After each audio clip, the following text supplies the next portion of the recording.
Salutations to the Cosmic Self. Salutations to Srila Purjya Peeth Parampara. My Dandavat Pranams to our beloved Gurudev, His Holiness Vishwaguru Mahamandaleshwar Maheshwaranand Puriji.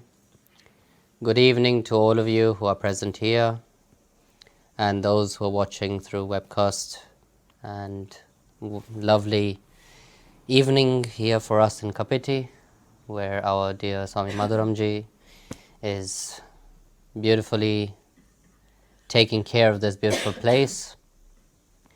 I came here this afternoon, and every time I come here I feel that sense of calmness and peace. Doesn't have that city vibe which Wellington has a lot, so when you come here it's more of a peaceful place to come and just relax. So it's a nice time here so far. The weather is being so good, and I believe that the next the next 12 hours will be good. But what makes a place beautiful, what makes a place nice, what makes a place livable? It's not the place itself, it's not the energies which this place holds, but it's the love and support which all of you give. All of us, when we sit here, when we are together, we bring that joy and we bring that energies to this place. The grace of the Gurudev, the blessings of the Gurudev is always here. But what makes that place full of light, full of joy is all of us. When we come, gather here, sit together and unite and become one. We all have our individual paths. We all have our own duties in our day-to-day life. We all come from different places of the world or of New Zealand. We all have different things to do, but we still try to find time for certain things which makes us happy. And not only the external happiness, but the inner happiness which we are all looking for. And when we all come together and join here, that becomes satsang. What I was explaining in many satsangs, satsang, what does it mean? In Hindi, sang means gathering, and sat means truth. So where the gathering is full of truth, full of positivity, full of joy, that becomes satsang. And a place where there is negativity, where there is wrongdoings, lies, that place becomes kusanga.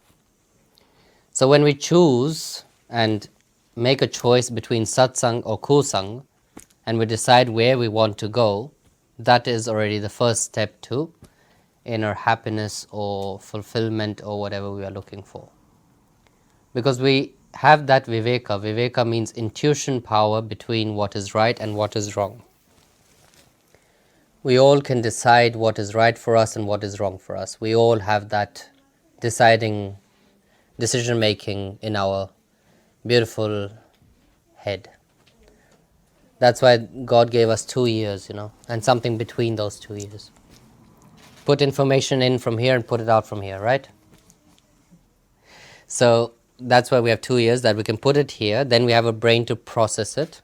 The things that we like, we keep. The things we don't like, we let it out from the second year. But most of us think that most of the things are boring, so it just goes in and out. But the processing thing is in between. That's why we have such a big head. But that viveka is very important. In our day-to-day life, to make decisions, we need to use our viveka. To see what is right and what is wrong. To know what is right and what is wrong. And to help us. Sometimes we think we know everything. That is what? That is our ego speaking. That we know everything, there is nothing higher than us, we know absolutely everything. No. I also don't know everything, you also don't know everything. We all learn something from each other. Every day there is something that we can learn from each other. Every day there is something new which you will get to know, and every day there is something more beautiful which we can learn from each other. There's no one higher, no one lower. We all are one beautiful family sitting together and having a beautiful discussion about something new or something that we already know. If we already know, that's very good, because that's just a repetition. When we learn something at schools or colleges, what do? The teacher makes us read the same chapter again and again and again and again till we fall asleep in the back bench. But why does that repetition need to happen is because that we remember it again, or if we forgot it, we again know about it, we again learn about it. And every time we read, let's say a bhajan is a beautiful song which we sing, many different bhajans which we have. Every time I read a bhajan, doesn't matter if I heard it for the past 26 years of my life, I still learn something new from it. So even though if my lectures seem repetitive and many might say, oh, we heard this again and again, and Swamiji is teaching us for the past 50 years the same thing, every time we listen to it, there is something that we can catch which we didn't catch in the previous time. Doesn't matter if we talk about 4 paths of yoga, or if we talk about the 8 limbs of yoga, doesn't matter if we talk about inner happiness and external happiness, or all these topics. We all know it, but something new can come out of it in every discussion. So it doesn't matter if it's repeated again and again, maybe something new you can get out of it. So when we were talking about viveka, which means intuition power, it's at the end of the day our choice what we want to do in our lives. It's always our choice if we want to go, which path do we want to choose. Do we want to go out and party, or do we want to come here and have a beautiful time? But what makes it a beautiful time? Us. Singing, listening, feeling that joy from within. External joy we may get from so many things. We go to the beach, we may get that external joy of pleasure of seeing the beautiful nature. We go and visit a new country, something to see, something to learn. That's also external pleasure. We go for a concert, a rave party, or whatever you want to go to. There also you get that joy, but that joy disappears till the morning or lasts 1-2 days until you forget about it and something else happens. But the deeper meaning of life, the deeper thing that we are looking for is within us. And it is within all of us, doesn't matter which path we come from.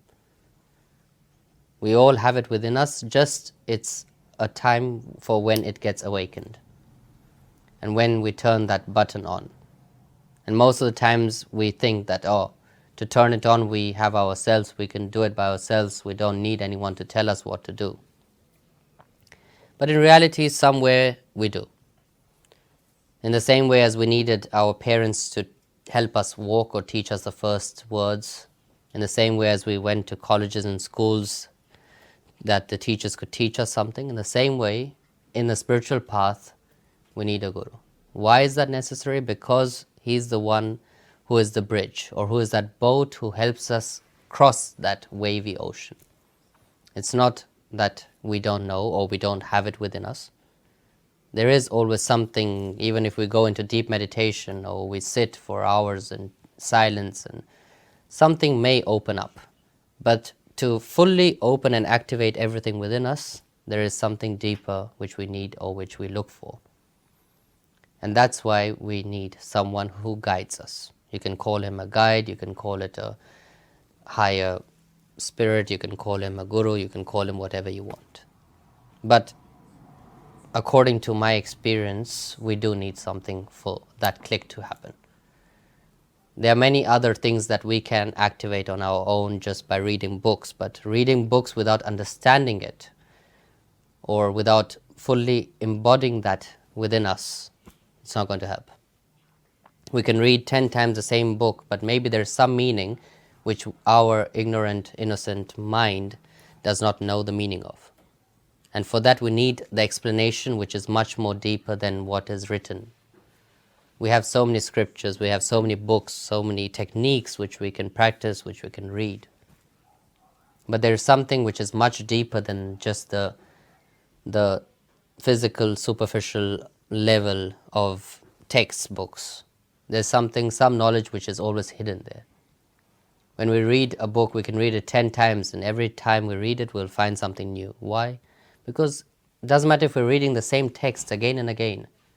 There is some new thing that we heard somewhere which we can connect, which we can click, which we can understand. So most of the time it's not that we are looking for peace, or we're all looking for peace. We all want peace in our lives. We all want to feel that joy. But it depends if we want to feel it in a temporary manner, if we want temporary joy, or we want long-term joy. Temporary joy, temporary peace, these all can be achieved by all this Maya. Maya means illusion world. I always say, don't run away from Maya. Don't run away from all these things which are here. Maya, how would you translate Maya in English? Huh? Illusion, but like all this materialistic world. We all say, run away from Maya, let Maya go. No, work with Maya. Because Maya is part of this world which we are living in. So we can't just run away from Maya. But if we live with it and we use it in the right way, in the right pattern, then it works. Because running away from it will not help in any way. If we have something, how to use it. If we have loads of money like Naginbhai, then what do you do with it? You have two options. You party hard, live your life until you end nowhere, or you utilize that for other things, for good things in life, not only for ourselves but also for the nature, for humanity, for charity, for anything. If things are used in a proper manner, if the flow of income or whatever is going in a proper manner, then it affects us in many different levels. And if it's spent and wasted and that type of Maya where we are stuck in it and where we can't move forward from it, as human beings we always need more and more and more. That's the human nature. As human beings we always want more. But there's a difference in wanting and needing. Do we need it or do we want it? Most of the time is we want it. It's not that we need it. Because what we need or what we have is more than enough most of the times.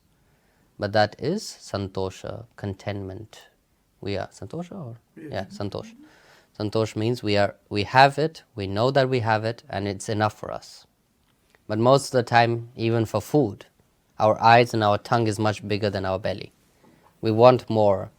We see a nice pink boba tea, and I think, oh, nice, it's really tasty, let me try it. And then I try one sip and it's not good. So in the same way, that's our eyes saying that, oh, this looks nice, this might be nice, but does my stomach need it?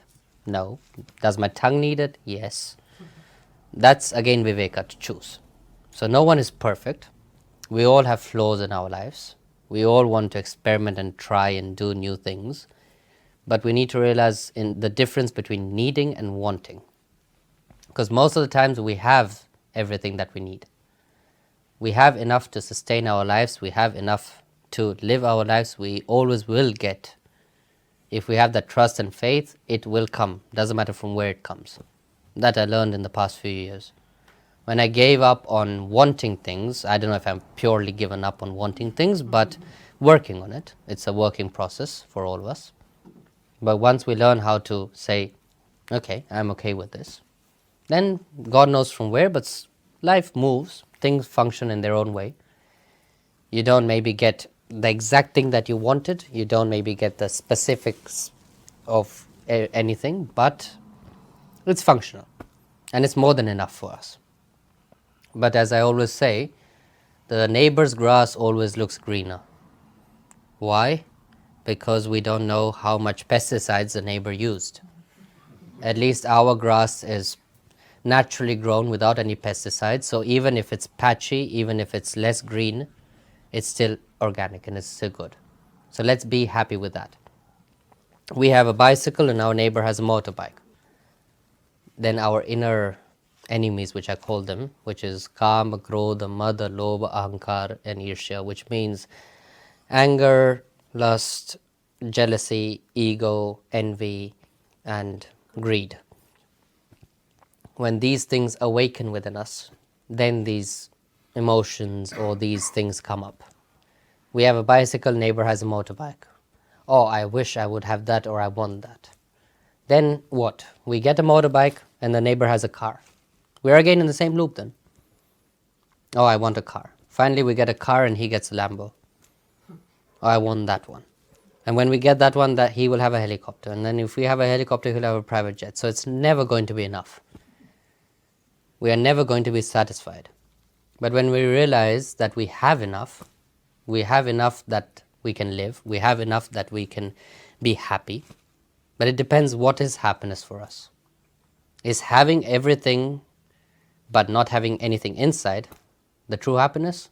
Or having nothing but being happy within everything? Because I know people, I have friends who are well off, and I ask them, are you happy? Yeah, this and this, but we have this. So I was like, yeah, great. So, and I have friends who are not so well off, but they're happy. They even may be living in a smaller place, not so bougie, fancy, but very decent house. But they're happy with that.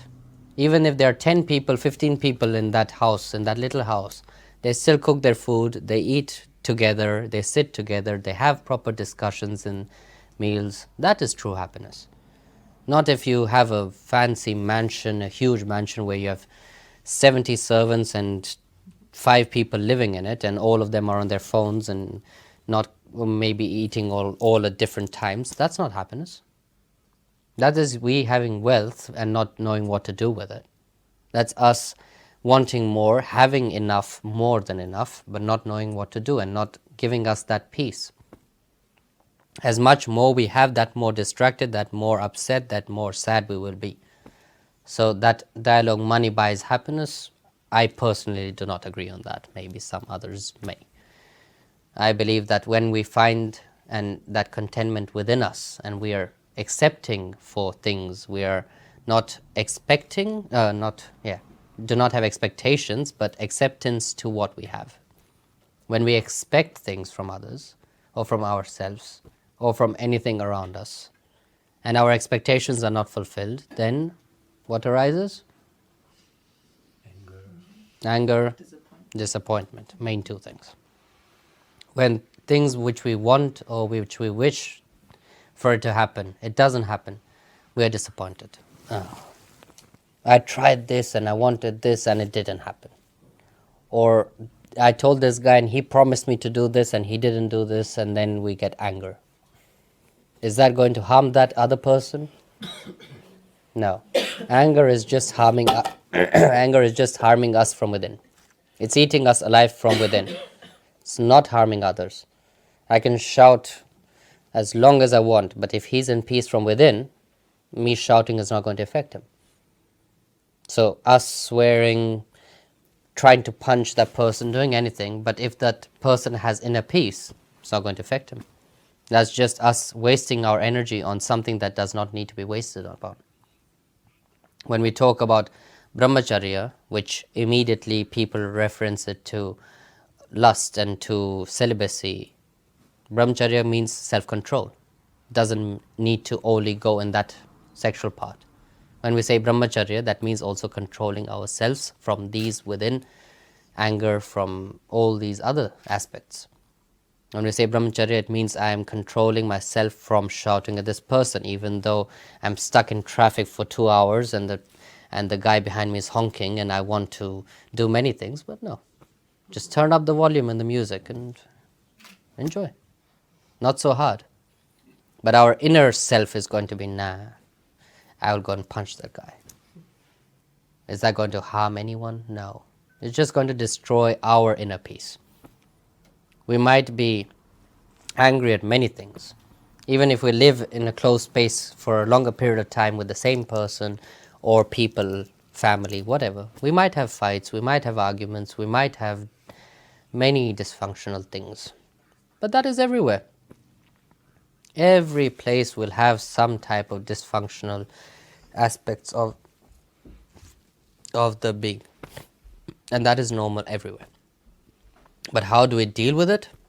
That's our choice. How do we want to react on things? That is our choice. At the end of the day, what we want to do or what we don't want to do, that is going to be our choice.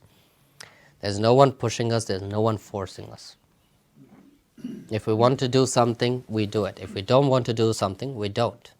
There's no one dragging us, there's no guru holding your hand and dragging you and say, this is the path, you have to follow me, you have to listen to me, otherwise your life will be a disaster. No one is saying that. You come to satsangs, it's your wish. You don't come to satsang, it's your wish. You gain something from it, it's your wish. You don't gain anything from it, it's again your wish. No one is forcing us to do anything in our lives. We do it because we feel the inclination towards that. We feel the pull towards something, and that's why we're interested in what we listen, we are interested in what we want to learn. If we're consistent with it or not, that is again our choice. We come, we try. That is Yoga Chitta Vritti Nirodha, or Patanjali always gave this Yoga Sutras. He never said, come, this is the only path, you have to choose this, there's no other choice for you. No. Come, experiment, you like it, follow it, you don't like it, don't follow it. It's pretty simple. You like the yoga classes, enjoy it. You don't like the yoga classes, there are many others. There are many paths. There's nothing which is bounding us towards something, there's nothing which is gluing us towards that. It's just what feels right for us. When we find that part, what feels right for us, when we feel that inner peace from whatever, that is that inner peace. But to find that inner peace, we need something that is higher than us. Why? Because we know everything, but we need someone to open that click, open that channel which makes everything flow. And for that we need something to look up to. We all look up to someone, to our parents, to our friends, to businessman, doesn't matter what. If you're a singer, you look up to some other singer which is much more famous and think, oh, I want to become like that. But in every aspect of life, there is someone who is teaching us something. We don't just learn something. Enlightenment is not instant. Moksha is not instant. Moksha means liberation. The only instant thing we have in this ashram is instant coffee. Nothing else is getting instant. Otherwise, rishis and munis and all the saints would not be doing great meditation for years and years for enlightenment. No. But the techniques have been passed down through these rishis and maharishis. And we have all the techniques. Just how to use those techniques is upon us. When we come into a spiritual path, why do we come to it? Because we see a higher meaning. We want to achieve something that is not achievable in this normal day-to-day living. But then when we integrate these two paths, this both aspects of life, a normal household living can also be enlightened. You don't need to wear orange and not get married and sit here and lecture others to get enlightened. No. You can get enlightenment from your home, but how? Because you need a guide, you need someone who is guiding us through that path, someone who is showing us that path. And once we have the yams and niyams, which are the 8 aspects of yoga, which means there are 8 paths to yoga, or 8, how would you call it? Principles. Yam, niyam, asan, pranayam, pratyahar, dharana, dhyan, and samadhi. Sounds gibberish? Yeah. I mean, those of you who know it, it doesn't, but for many of you it might sound very gibberish. So, yam and niyam is simplified as do and don'ts. Then comes asana and pranayam, which is the stretching in all type of different Pringle-like positions and tight leggings, right? That's yoga. Asanas is basically the exercise part of the yoga. Yoga does not mean just exercising. Yoga is a much bigger, deeper meaning. But the asanas part, then the pranayam, which is the technique of breathing, then comes pratyahar, which means withdrawal, dharana, concentration, dhyan, meditation, and samadhi is the last one, which we all want to jump to. We all want to feel that, even for a cusp moment, we want to feel that samadhi. What is that? Samadhi is the deepest meditative state which you go into. But for that, you can't just jump to that. We need to start with do's and don'ts. So yam. Yam also has their inner functions, like ahimsa.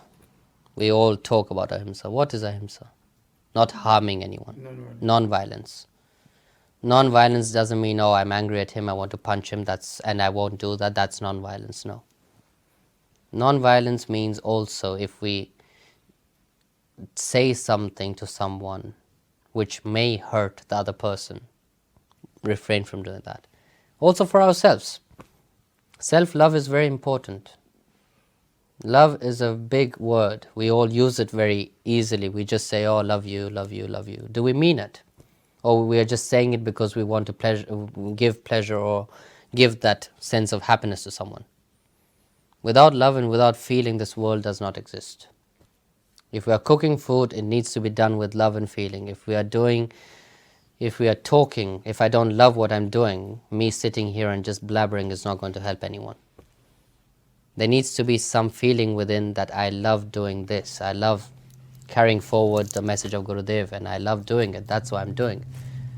Then it will function. If me just sitting here forcefully, or you have to do it, it won't function. And if we love ourselves, then only we can love others. If we don't love ourselves, we're not going to be able to fully love anyone else, any other creature, the nature, nothing. So ahimsa, non-violence, also applies for ourselves. When we think, oh, I'm not so good, I'm not good enough, I'm this, I'm that. Saying bad things to ourselves is also not good. If we are saying non-violence, it doesn't mean you chopping off something or punching someone. That's non-violence, no? Also, self-love is very important. If we do not accept ourselves for who we are, we need to understand that we are the best versions of ourselves. We have everything that we want, or not want, we need. We are happy as we are. If not, happiness shall come. This Atma means this soul. That is the only thing which is Ajar and Amar, which means which is immortal. Rest, everything is perishable. This life which we got, this body which we got, this also goes. We are born and we die. In the same way as we open the closet in the morning and we choose out of our 100 billion clothing and say we don't have enough clothes and we buy more, that's a different problem. But when we look through it and we say, okay, today I'm going to wear this. In the same way, our Atma decides which clothing to wear. And when this Atma unites with that Paramatma, with that higher spirit, then that union frees us, liberates us, and that is what we want. But who helps us make that union is there.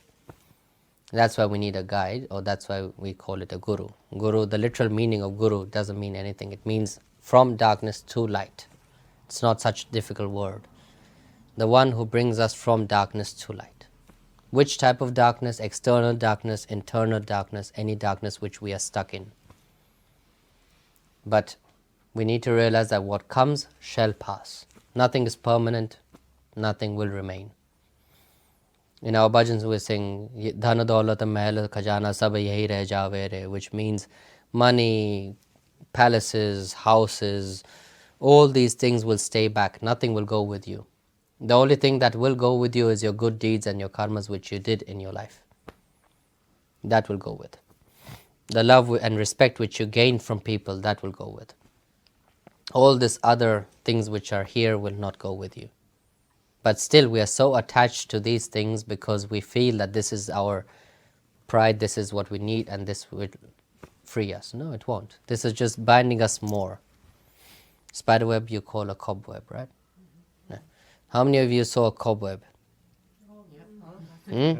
Everyone. It's an interactive thing. You can talk. It's not me only talking.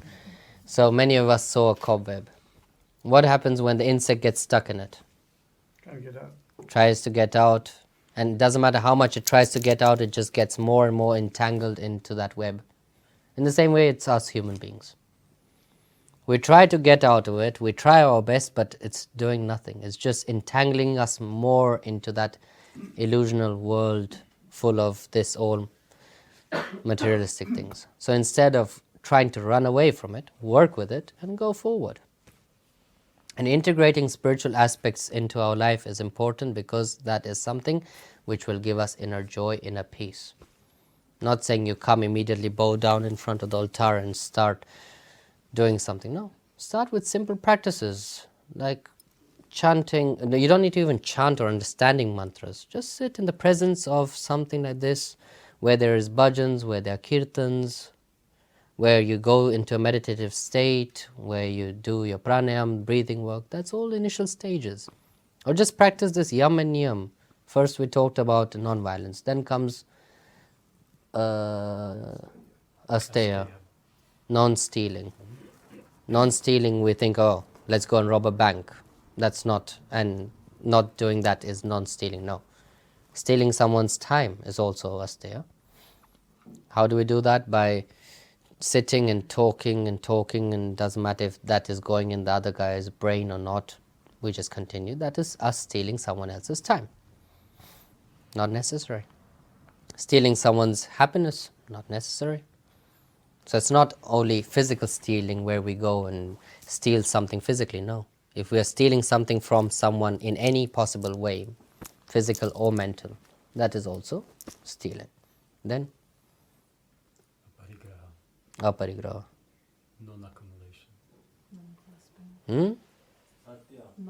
Yeah, satya, but aparigraha, how will you translate that one? Non-accumulation. Not to accumulating, that we already talked about, that we, yeah.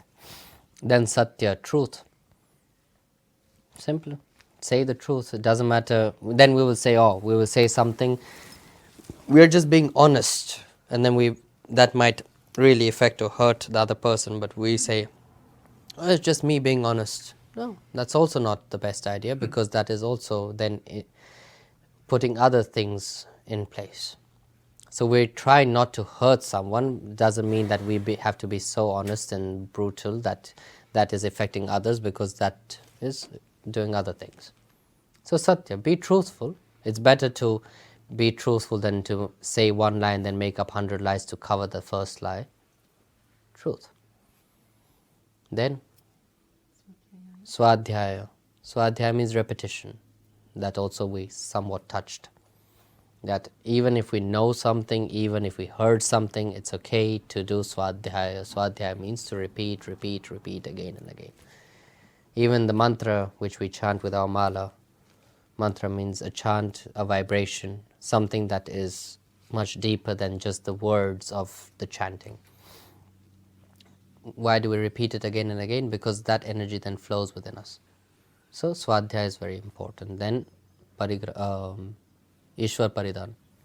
That's, I think, in niyams. So yam, niyam, the don'ts and do's. So the initial stages. This we all practice in our day-to-day life. Maybe we just don't know the Sanskrit meaning of what we are doing, but we are in one way or another way practicing all these things in our day-to-day life. But do we implement it in the right way or not? That is upon us to decide. No one else is going to decide what is right and what is wrong except ourselves. And that clarity, that right path which we need to choose, that is upon us. There are 4 types of kripas. Kripas means blessings. Our Holy Guruji, Swamiji's master, where is the photo? Completely on the left. He used to say there are 4 types of blessings. The first one, because talking as what's said in the Indian mythology or in the Shastras, which are our scriptures, there are 4 types of blessings. First blessing is the blessing of the god or goddesses, that we got this human life. It is said that there are 8.4 million creatures in this world, all different types of. Then they are divided into 3 aspects: Jalchar, Nabchar, Thalchar, Nabchar, which means Jalchar, which means those who live in the water. Thalchar means those who live on the land, and Nabchar means those who live in the sky. So all these different type of insects, creatures, big, small, doesn't matter what, they all are part of this world. Then after crossing all of these, finally we are given this human birth. So when we got this human birth, we should take care of it, we should nurture it, and we should take it forward in the right manner, not that we are wasting our time. Because that's why it is said that the first kripa or the first blessing is the blessing of the god and goddesses, that we got this human birth. Then comes the second kripa, which means the second blessing, which is Shastra kripa, the blessings of the scriptures. Any type of knowledge which we are getting within us, any type of knowledge which goes within our brains, doesn't matter if it's in our school, college, our books, any book.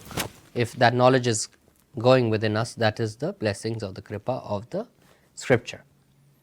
The third one which we have is Guru kripa, which means the blessings or the guidance and protection of a master, because when we have that, then we are in ultimate bliss. But he said that the fourth blessing is the most important, which means khud ki kripa, the blessings or the guidance from ourselves, because no one will push us, no one will force us. At the end of the day, it's our decision to make a certain decision. It's our willingness, it's our pull towards a certain thing, if we want to do it or not wanting to do it. That implements in anything and everything in our lives. But worries stop us in between. We are worried about this, we are worried about that. But the worries are created by us. No one else is creating. Again, repetition for those who were in Auckland and Wellington, but many who are here were not there. These worries are created by us. We create those problems. In reality, maybe 0.1% of those things we imagine might happen will happen in reality. Most of the time we are just worrying about things that do not exist or that may not even happen. But our mind subconsciously or consciously is thinking about many things. That's why our mind is called as a monkey mind. Why? Because monkey is restless. In the same way, our mind is restless. How many of you have been to Australia? All of them. Yeah, that's why I picked something nearby. And how many of our minds are now in Australia, imagining something in Australia? Sydney Opera House. So that's the thing. We are here, we are sitting in satsang, we are listening, we are talking, we are in this beautiful company, but our mind can be so fast that it can go anywhere. If we are concentrated towards something that we are doing, doesn't matter what we do, our mind and consciousness should be aligned in what we are doing.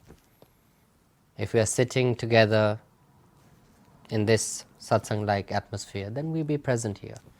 But did I leave my car on? Did I leave my AC on? Did I leave this on? Did I fold my beddings before getting out of bed? Did I leave the coffee machine on? Or I need to do this and this and this when I get back home. I need to cook dinner for my family. Is my kid fine in the other side of the world? So many thoughts come. Someone came to Swamiji and said, oh, I did my mala for past 3 years and I believe that I'm enlightened. He said, yeah, try doing your mala 3 minutes without a phone. Then we will see. So that's the problem. We are distracted by many things. And our mind being restless makes it much more harder for us to concentrate on something. But when we practice concentration, which means dharana, then we activate certain things which calms us down, which again comes back to the inner peace and inner joy which we're looking for. Because until we're not focused and concentrated on the thing that we're doing, we won't find or feel that peace. Or if we do feel that peace, it will be very momentary. If we want long term, we need to be focused on whatsoever we're doing. When we're on our phones, be concentrated on social media. I don't say don't use your phones, because I also use my phone. But concentration on that specific thing. Now we are here, let's enjoy and let's be together and let's enjoy this time. When we're at home with our family, with our children, with our partner, with ourselves, as we are, let's then enjoy that time. Everything has kal and desh, time and space. When we are here, this is the time and space for us to be here. When you're at home, you have that things. Everything has certain time, certain space to be done. And whatever happens, happens for a reason. Whatever happens is happening good for us. As I said previously also, the blue sky is us. the clouds are the problems. Now if it's white clouds like they are now, it's okay. If it's slightly darker clouds, grayish, some problems. Dark, heavy, black clouds, thundering, raining, big problems. But did you ever see any cloud stay on one place for a longer period of time? No. Same way, the blue sky is constant, that is our life. The clouds come and go. So problems come and go. Life without problems would become boring. Do we like boring? No. That's why we create problems for ourselves, to make our life not boring anymore. Why? Because who likes boring? We like more juice, more masala, we call it in India. We want something happening in our lives.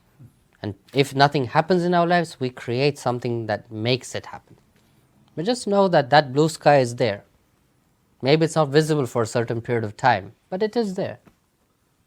These clouds come and go. So problems will come and go. Nothing is permanent. But the problem with us is, when happy moments are there, we don't enjoy it. What do? Our mind makes us think, what will happen after this? Which problem is waiting around the corner? And when sad moments come, same thing. We don't then think about the future. We're thinking, oh, how deeper can this go? How worse can it get? So are we trying to find happiness ever? Because when there is happiness, we are more worried about when it will end. And when there is sad moments, we are just getting deeper and deeper and deeper into it. So just know, when sad moments come, just know, okay, this shall also pass, happy moments will come. And when happy moments are there, try to enjoy it instead of being worried about when it will end and what is next. Our life is a constant journey. But how do we live our lives is in our hands again. We are living it. We are the ones who are living that lives.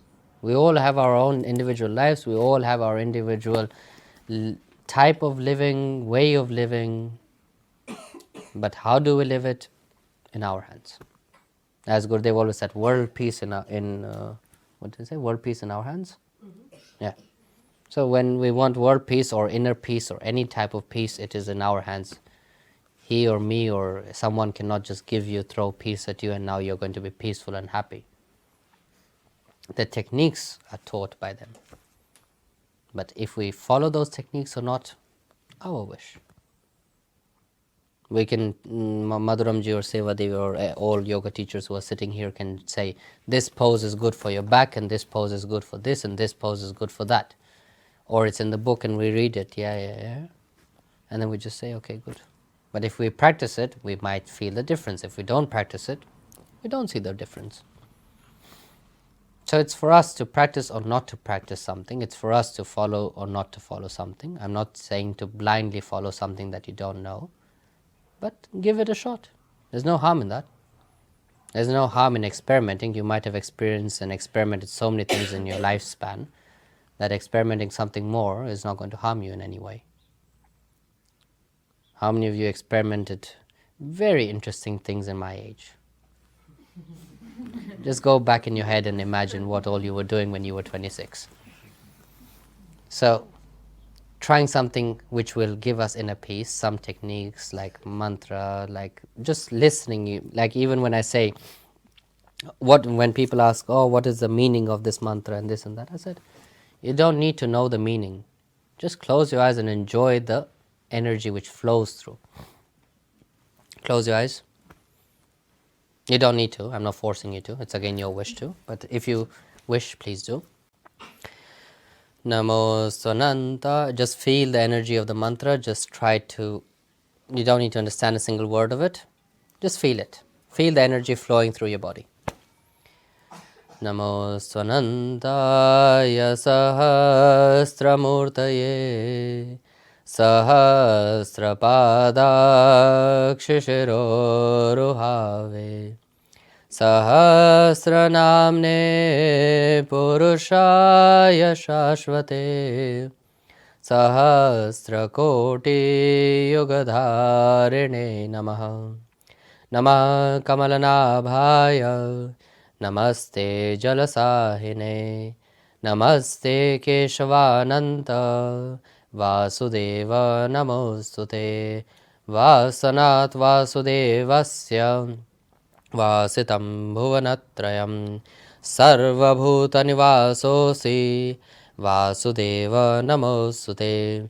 Shankaram Shankaracharyam Keshavam Vadharayanam Sutrabhashakritau Vande Bhagavantau Punah Punah Ishvaro Gururajmeti Murti Veda Vibhagine Vyomavatyaptadehaya Dakshina Murtaye Namah Gurur Brahma Gurur Vishnu Gurur Devo Maheshwarah Gurur Sakshat Parabrahma Tasmai Shri Guruve Namaha Mannatha Shri Jagannatha Madguru Shri Jagadguru Mamatma Sarva Bhutatma Tasmai Shri Guruve Namaha Akhanda Mandalakaram Vyaptam Yena Characharam Tatpadam Darshitam Yena Tasmai Shri Guruve Namaha.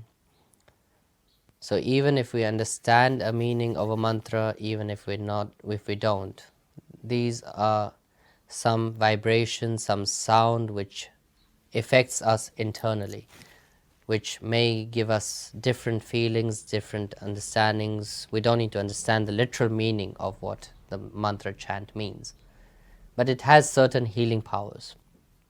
Like let's say Mahamrityunjay mantra, that is for longevity of life, for health.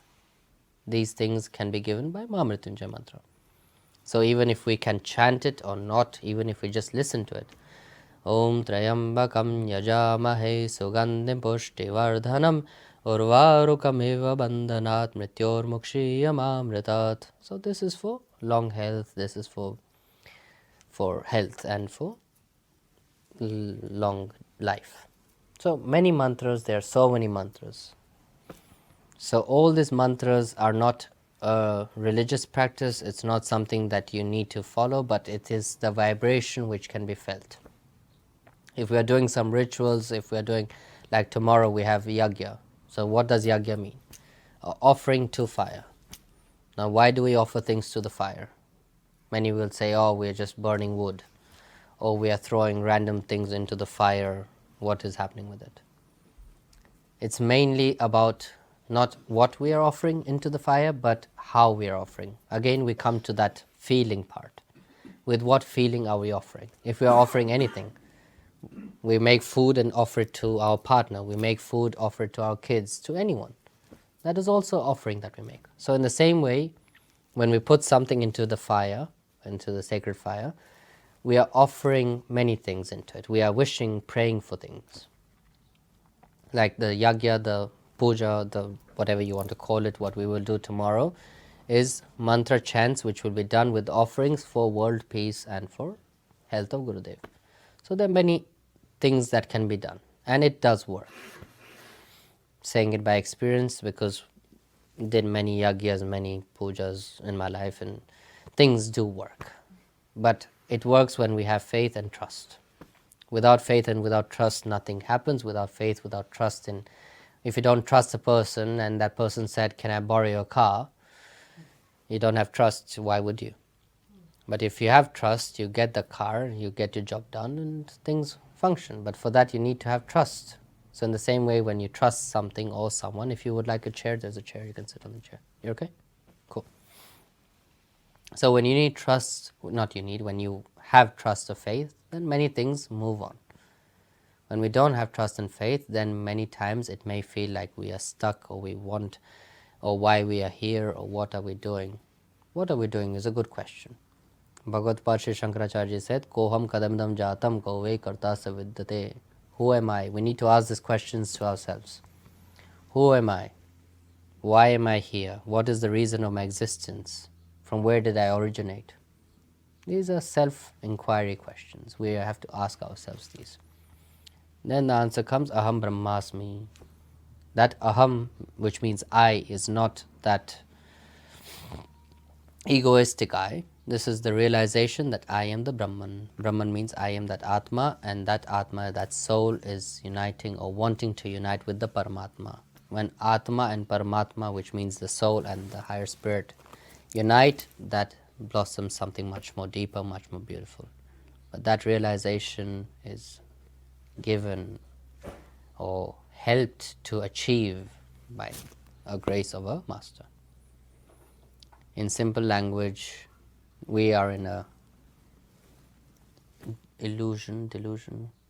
Maya, illusional world, which is a sea. In that sea, there is a boat. In the same way where there's one first example. There's a river and there's a thin plank like this. And a child is walking on the plank.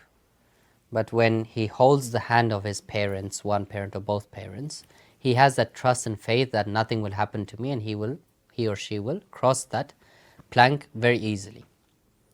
Without any support from both sides, fear, we are scared, there are many emotions with. So in the same way, when we have that trust or faith within that master or within our guru, he helps us cross that.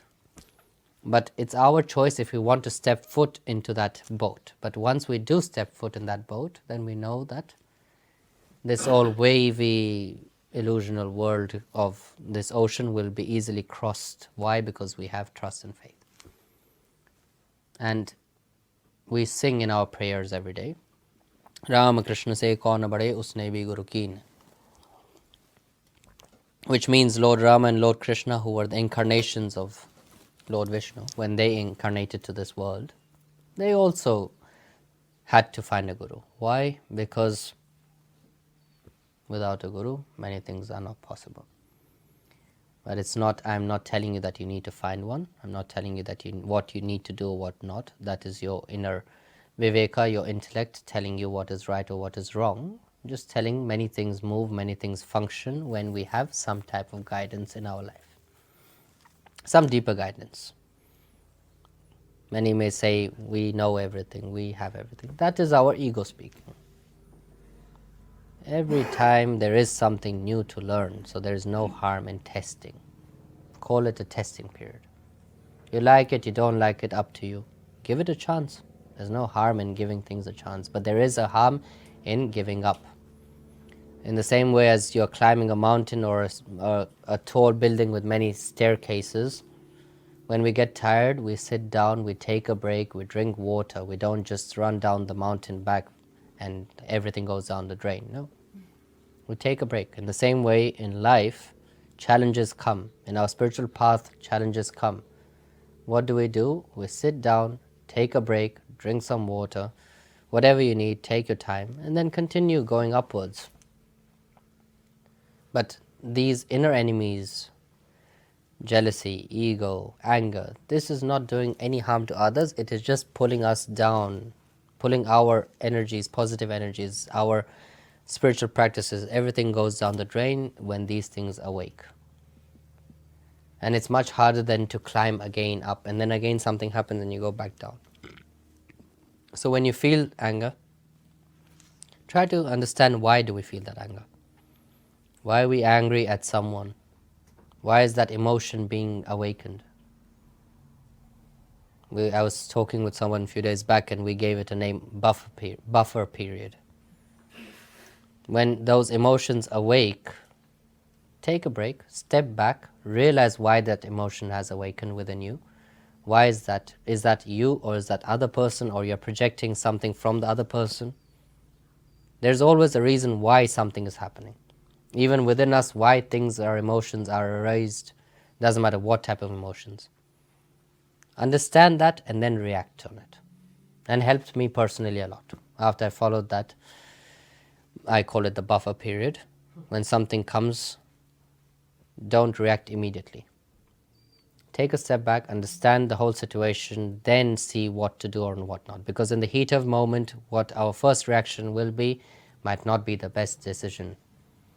But when we give it a chance, when we step back, when we understand the situation, when we believe in the higher spirit or whatever you want to believe in, for me, I believe in my master, and I believe that Naham Karta Prabhudeep Karta Maha Prabhudeep Karta Hi Kevalam, which means I am not the doer, he is the doer. When we understand that this Atma, this body is not the doer, the Atma, the soul, is the one who is observing. Whatever is happening will happen, whatever will not happen will not happen. It's not in our hands. Can we see the future? I can't. Can we? Yes, no, something? No. Thank you. Can we go back in the past and change the past? No. So if we can't do it, then why do we bother thinking about it so much? What happened in the past, we are human beings. We all make mistakes. If we wouldn't make mistakes, we would be gods, not humans. So if we make mistakes, it's good. It's an indication that we are humans. Congratulations.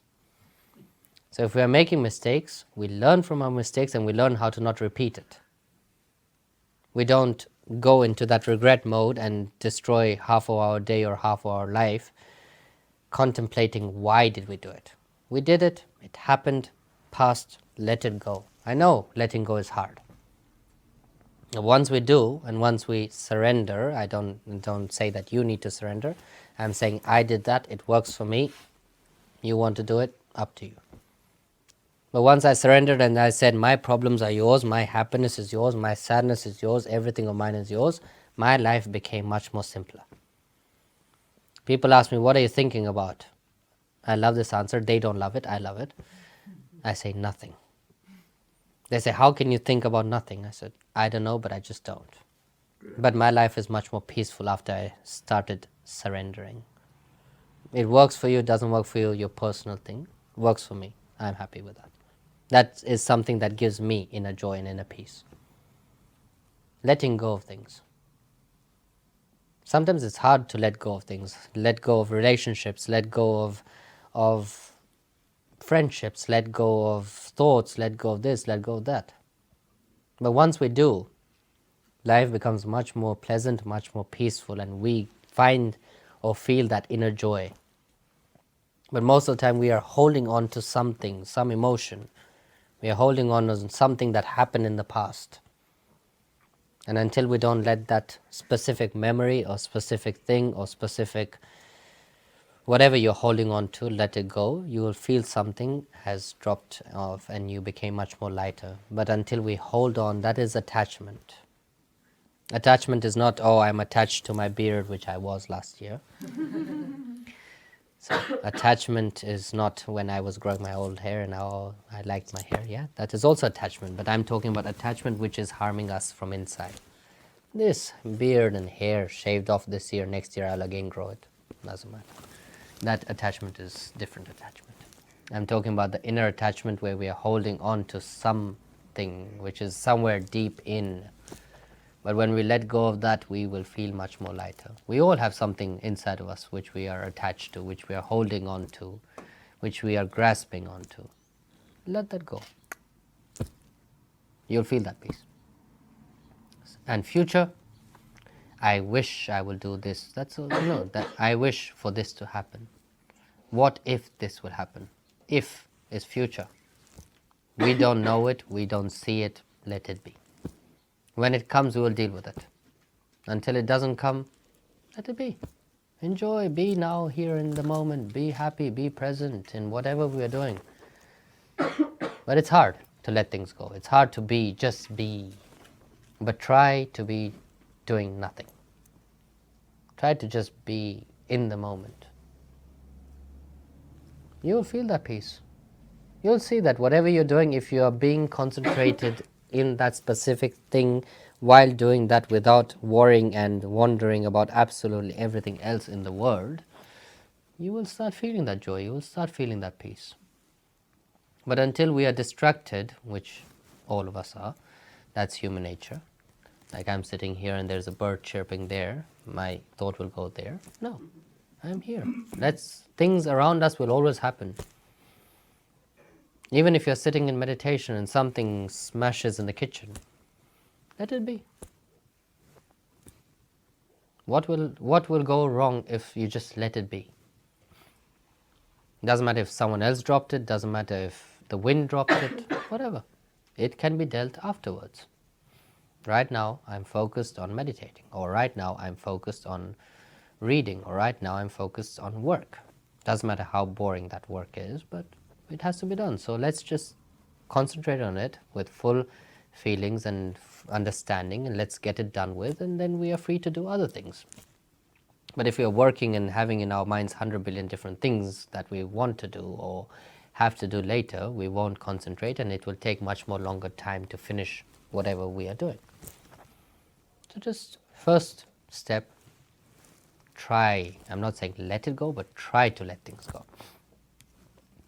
How things are happening, how not, let them happen. In their own pace, in their own speed, in their own way, things will move on.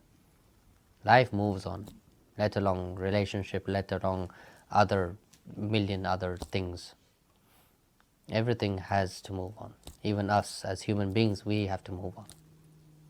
But hopefully, at least ours ultimate goal is to be free from this circle of